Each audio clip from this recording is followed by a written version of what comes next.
we're at university together, agriculture university, very male-dominated environment. And this is, 20 years ago. The slut-shaming was horrendous. I was doing exactly what the boys were doing. We're all sleeping around. We were students, having fun.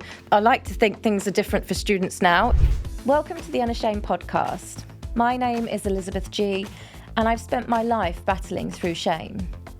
I started my journey through shame as a former sex worker. And now, after years of challenging times and experiences, I'm now at a stage of my journey where I live my life unashamed. I want to share my story and help others with their shame. Today, I'll be chatting to my good friend Alex Fidoe about all things shame.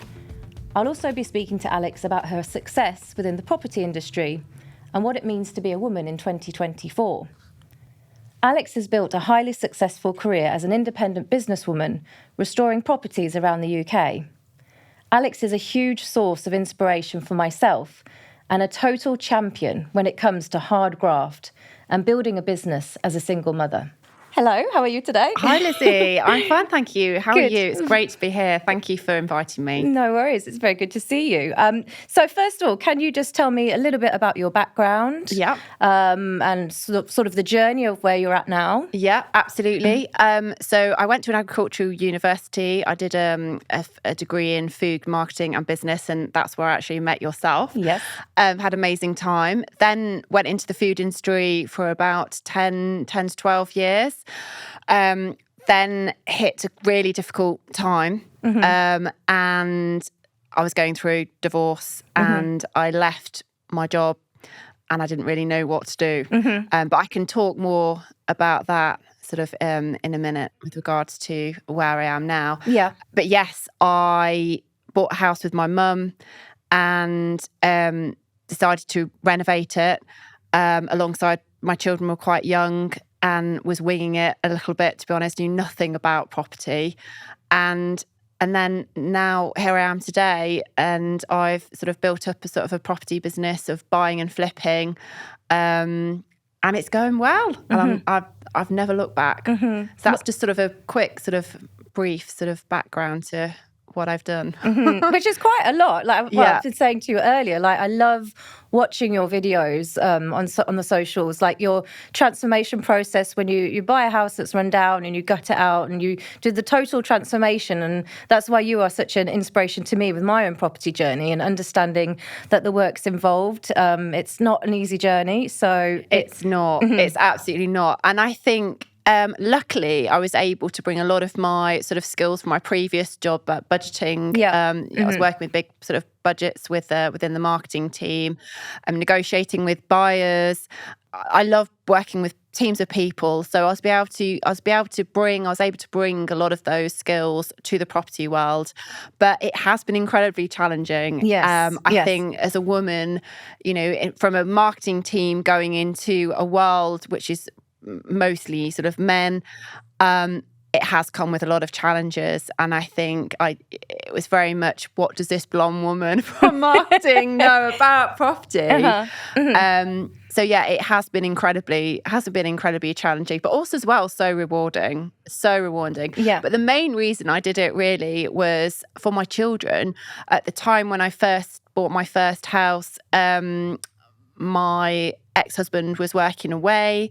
So really it was get a nanny in and carry on doing what I was doing, or start from afresh and do something completely different that will work around the children. I think it's really challenging for women that want to have a career and have got children. I found that if I was going to go back and do my marketing role, it was either full-time or nothing. And I did feel like I was being pushed out a little bit when I went back the second time after maternity leave. I was in a team with no children. So people didn't get it really. And I decided to leave because my children were a priority, really. And look at the path it's taken you on. I mean, what know. an amazing journey. But I'm sure challenges along the way are similar to what I faced being a woman setting up a property and dealing with a very much a male-dominated environment. And I think being treated differently for being a woman on your own 100%. and facing all of those challenges. But I think that's where, like for me, that's where I got my resilience and my growth. And I'm sure you probably found the same. Yes. So, I mean, sort of kind of verging on from that, when would you say then you've experienced shame in your life?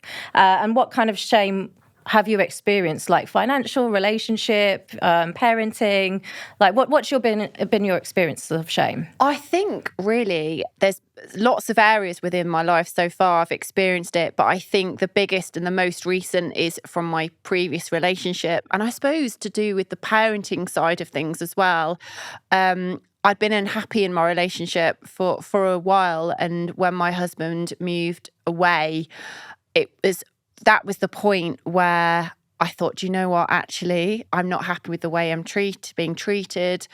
And I was forced, I suppose, to become quite independent. I'd left my job because obviously I wanted to look after my children, and my husband was away at the time. And I think I'd lost myself.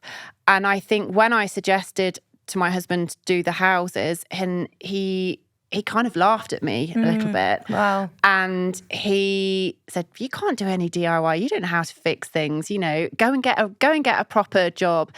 And I thought, is this a bad thing to do? Mm-hmm. So almost shaming you in a sense for going out, my wanting to go out in the world. 100%. And also, and then obviously I thought, you know what, I'm just going to carry on doing it anyway, because the main thing I was doing it was for the children, and it was working around them. And then things were happening, and he was working when coming back, and I thought, you know what, I am not happy. And one day I was just brave enough to say, I'm just not happy. We have to have a trial separation. And things escalated, and then I suppose I saw the real him. Unfortunately, it was a little bit of a narcissist, became very controlling, and he made me feel guilty for walking away from the marriage because of the fact that what it would do to the children, and the guilt and the shame, I suppose, of that. And did that have an effect on you then, that shaming for walking away? And feeling like you're a bad person? Yeah, 100%. 100%. I went into a very, very dark place. I really did, yeah. And actually, I think the property side of things and going into that, I threw myself in, and that kind of saved me in a little way. I mean, I knew I had to be strong and carry on because of the children, but I think for me, throwing myself into the houses, it did massively. It was an escape, I suppose. Yeah, and it gave you. It sounds like it gave you a real purpose as well. Yeah. From the breakdown of the marriage, you suddenly had this purpose for yourself, 100%. And also something that worked for your children. Yes. Which is hugely important. So how would you say then? So, but with the shame, how did it evolve over time? Like, was there certain points where, different kind of shades of shame, like you felt like you were a bad person, or was there turning points when you just said, no more, I'm not going to feel like I'm a bad person because I know I'm doing a good thing? I think so. At the time, to be honest, I probably should have reached out and got some help, because I think I felt like I was being knocked down quite a bit, and I think psychologically being bullied basically without realizing it. And I suppose that's when I went into the bad place. And really it wasn't until I reached out for help and I found a therapist where she helped me take control, I suppose, of the situation. And I think it did get to a point when you're like, enough is enough. I need to try and take control of this situation and help myself and get out of this situation. But unfortunately, I mean, it did go on for a few years. The divorce, it was dragged out. So it was a proper battle. But I suppose that's when I used my therapist, I don't know, to try and pull me out from that dark place. But it did take quite a long time. And I think when somebody's had that controlling tendency and knocked you down confidence-wise and got you into that place where I wasn't Alex anymore, it does take a long time to come back.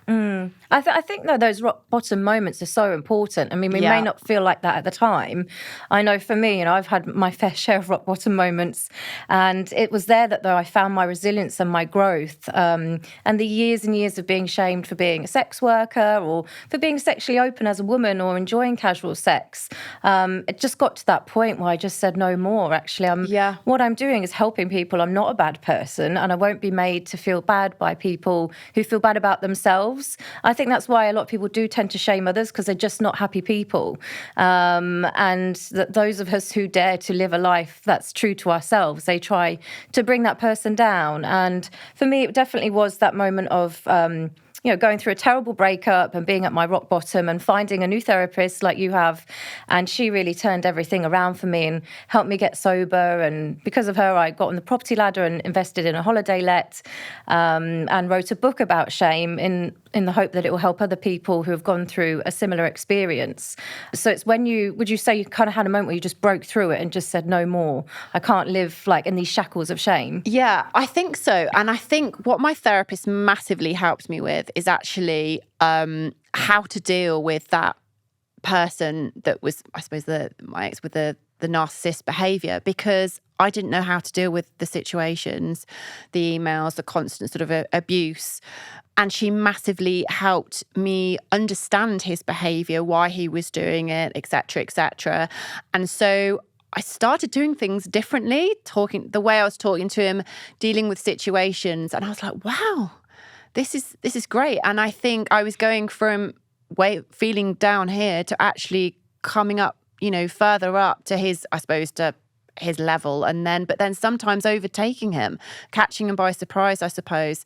So she massively helped me with that. And then I suppose that was the turning point to me coming out of that dark place. And the other thing was that I spoke to you earlier about, actually, is that who I was surrounding myself with. The inner circle. The inner circle. Very important. 100%. 100%. So when I was in that dark place, I was reaching out, and I suppose I was very, very vulnerable. And there were certain things and friends that I was discussing, and people I was discussing things with. And I think then it was becoming very confusing, and, my emotions were all over the place. And I think that's another thing with my therapist helped me with, don't go talking to all these people, you just have your one person, or just come and speak to me. And I think that massively helped as well. I think sort of not cutting those people out, but just limiting what you're going to say, because I think the whole shame thing, I felt more shamed by having those discussions and being so open about what was going on in my life, I suppose. So I started doing things differently, and then that's when I became a lot stronger, I think. And probably a lot happier as a result. 100%. Really, it's the whole thing with putting in boundaries. And I know a lot of people will say, oh, that's all we talk about these days is boundaries. But for me, I was getting trampled on all over the place before I was able to put those boundaries in place. And this is with people who did try to shame me for my life, for being a sex worker or being happily single and being happily child-free at 40. I do think, we're both divorced. And I wonder if you feel the same, like, when we're both 40, the expectation that is on women even today to, we talked earlier about when you're going to settle down and find a nice man. Yet at 40 years old, I'm single, I'm sober, I'm happy, and I'm more settled than I've ever been, and especially considering all the turbulent relationships I've been in.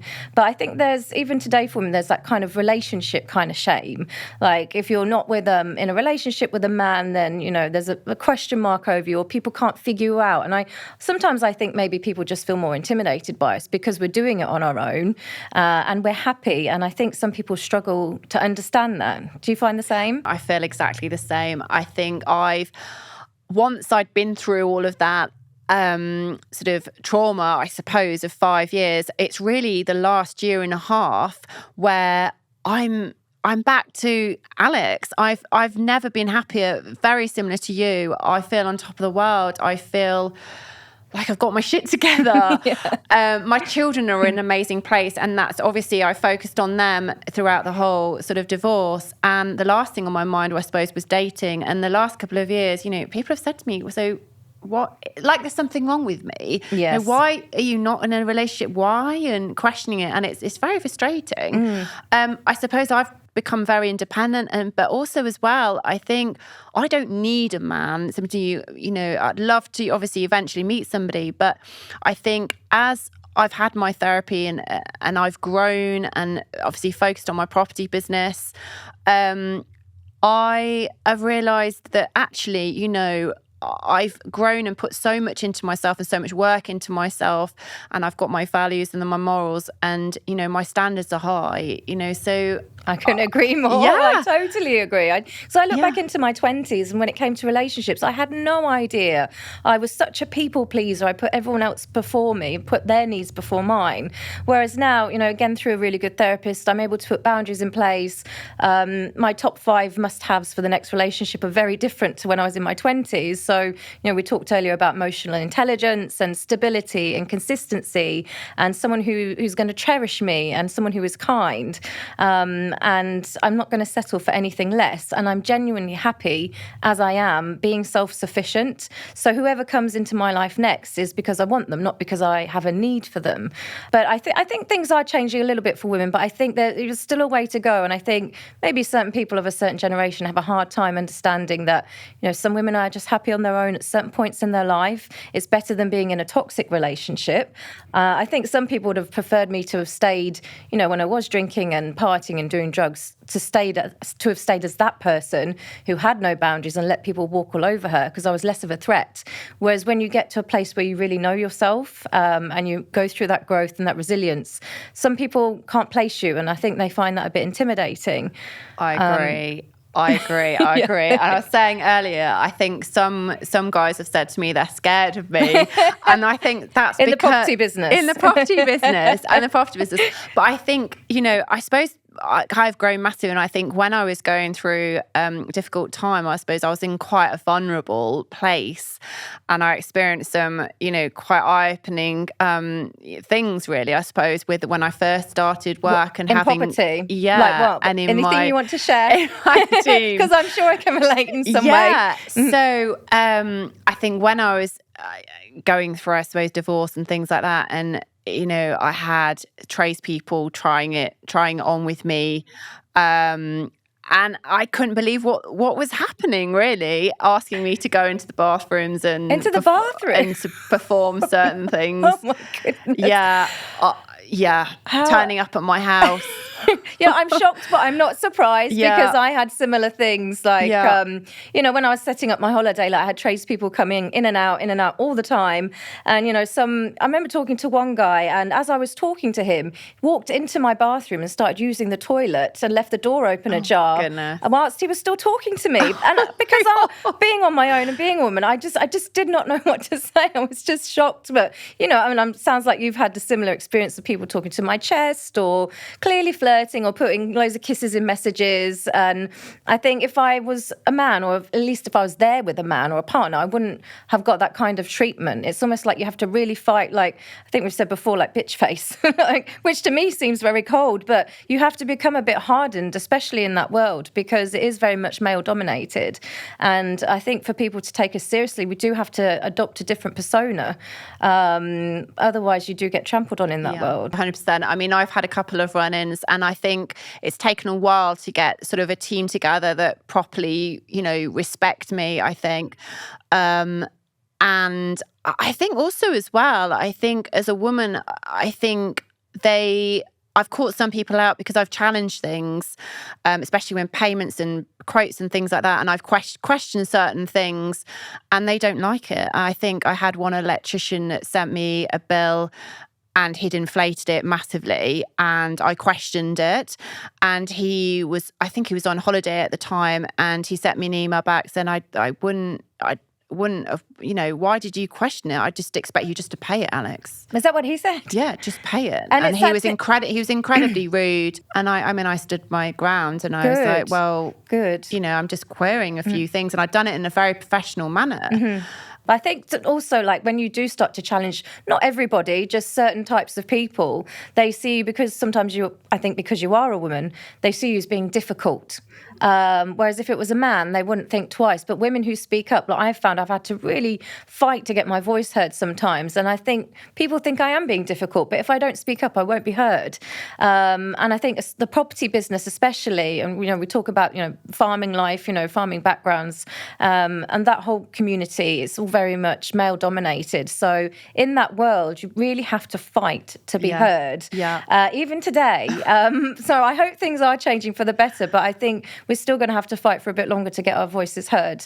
I think so. And I think, we talk about, we're at university together, we're at a farming university, agriculture university.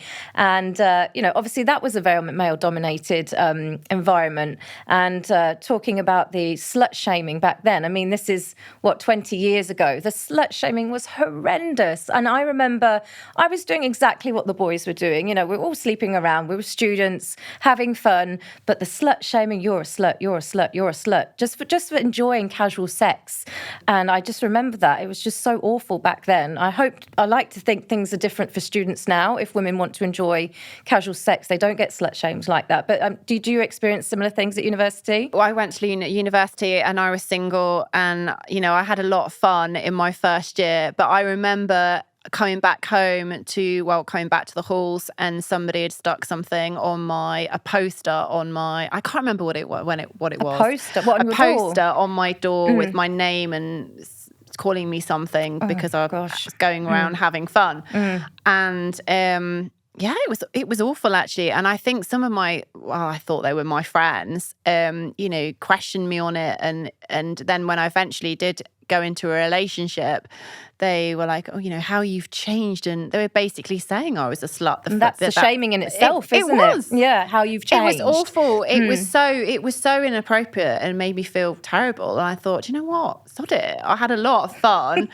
And, why not? You only live once. Just enjoy yourself. Exactly. For goodness sake. That's the time to enjoy yourself when you're at university. Have fun. And actually, I remember Mum saying to me when she said, just go and have fun. I mean, I probably had too much fun. Very good advice. But she's like, just go and have fun. Just go and have fun. So. Yeah, I think university years are great years, but we were women enjoying our lives as we are now, and I think that's that doesn't need to be shamed, but no. it's that thing of the shame, and I think the effects of that shame, it can then it can take years to just kind of be pushed down and pushed down and pushed down, and a person not even realise the effect that shame's having on their life. I've talked about, being a sex worker and hiding myself and lying about my life for fear of judgment or fear of being abused, because when I had been open to people, I was abused or,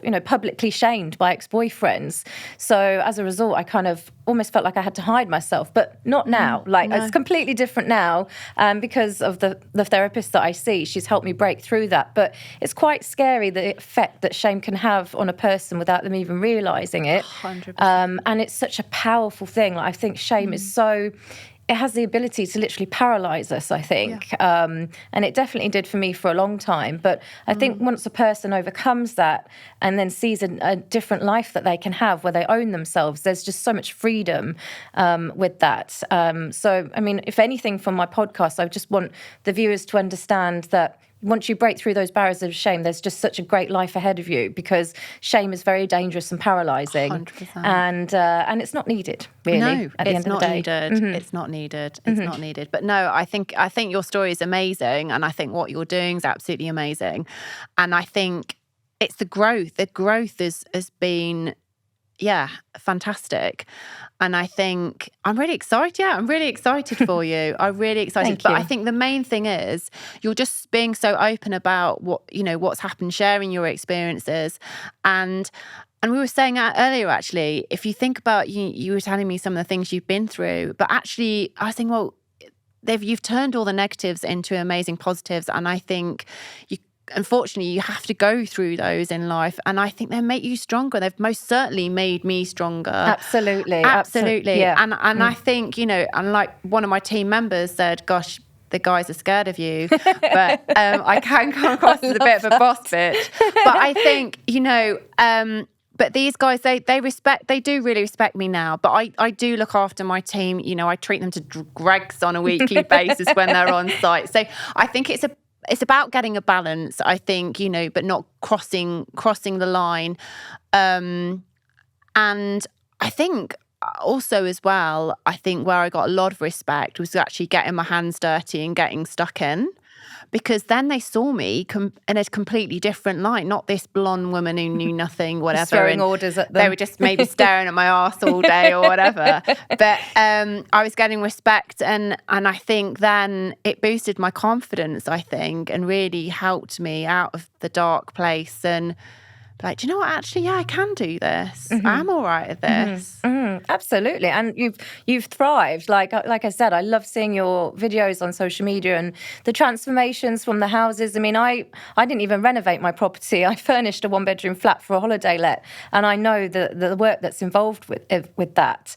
So I guess in some ways, when we look at shame, like, if you look at the shame that you felt in your life, like in a way you've used it to benefit you and 100%. to drive your business brand and to become successful. Do you think that owning the shame and conquering the shame has been a big part of your journey with your business? Definitely. And I have, going back to my therapist, I've got so much to thank her for, because she has taken me from yes, feeling, I suppose, very shameful about the circumstance and not being a great mother, leaving my husband, and then the children are, I've got 2 separated parents, and I felt so guilty. And also there were moments, when I was like, that's the easy option, to go back, to try and save the marriage. But I think the things had happened and I wasn't very happy, then, it's the right thing. It was definitely the right thing to do.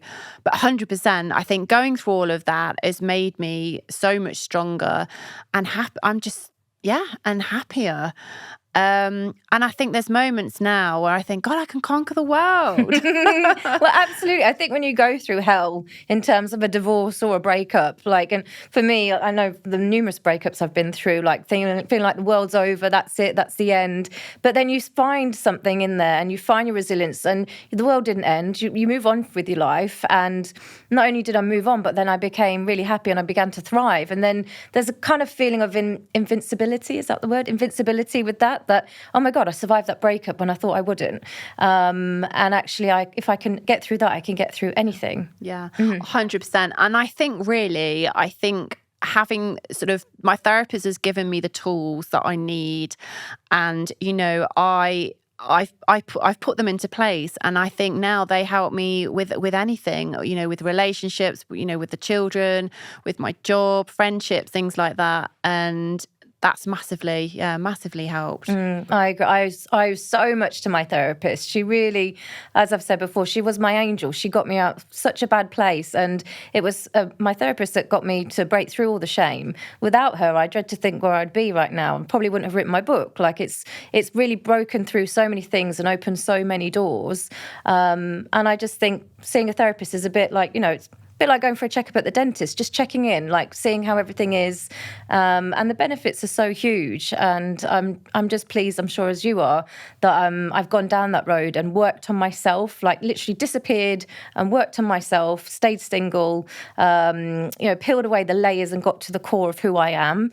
And it's ongoing. It's not like it doesn't have an end point. Like we're always learning about ourselves. But I think the power of good therapy is huge and not to be underestimated. 100%. And the other thing as well, I'm going to say, is that be kind to yourself and self-love, because I think when I was in that place where I'd been sort of knocked down and I felt shameful, I didn't love myself. I hadn't got the confidence. I didn't have the confidence.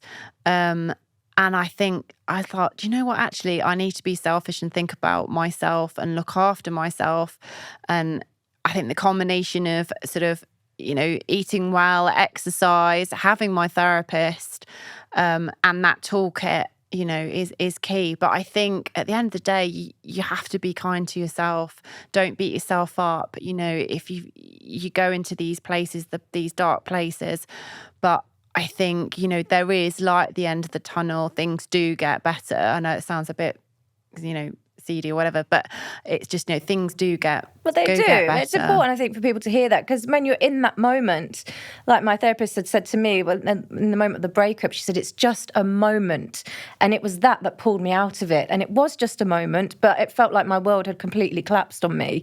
And there are lots of moments through life, like happy ones and sad ones. And so when I have the happy moments, I really cherish them and feel so grateful for them, because I know, life goes up and down, and, sometimes you have your bad days and your good days, but all those days and moments in time. And so, I've just learned to really relish in the positive. 100%. And I think also it's one day at a time. I think I was in a place where I couldn't look long term at all, because I suppose there was so much negativity. I didn't think, things would get better.